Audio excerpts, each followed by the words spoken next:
আসন্ন পবিত্র ঈদ উল ফিতর 2025 উপলক্ষে জনসাধারণের মাঝে ফ্রেশ নোট বিনিময় স্থগিত করেছে বাংলাদেশ ব্যাংক। সংশ্লিষ্ট সূত্রগুলো জানায়, টাকায় শেখ মুজিবুর রহমানের ছবি থাকায় কয়েকটি পক্ষ থেকে আপত্তি উঠে এসেছে। তবে বাজারে শেখ মুজিবুর রহমানের ছবি সহ যেসব নোট রয়েছে তার ব্যবহার অব্যাহত থাকবে। বিষয়টি জানিয়ে ব্যাংকগুলোকে চিঠি দিয়েছে বাংলাদেশ ব্যাংক। সোমবার কেন্দ্রীয় ব্যাংকের যুগ্ম পরিচালক মোহাম্মদ আনোয়ার হোসেনের স্বাক্ষরিত এক সংবাদ বিজ্ঞপ্তিতে এই তথ্য জানানো হয়। বিস্তারিত ডেস্ক রিপোর্টে।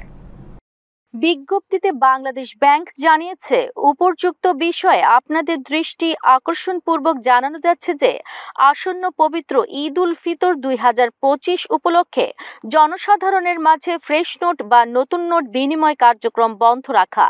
ব্যাংকগুলোকে নির্দেশনা দেওয়া হয়েছে, আপনাদের ব্যাংক শাখায় যে সকল ফ্রেশ নোট গচ্ছিত রয়েছে তা বিনিময় না করে সংশ্লিষ্ট শাখায় সংরক্ষণ করা এবং পূর্ণ প্রচলনযোগ্য নোট দ্বারা সকল নগদ লেনদেন কার্যক্রম সম্পাদন করার প্রয়োজনীয় ব্যবস্থা গ্রহণের নিমিত্তে আপনাদেরকে পরামর্শ প্রদান করা হলো।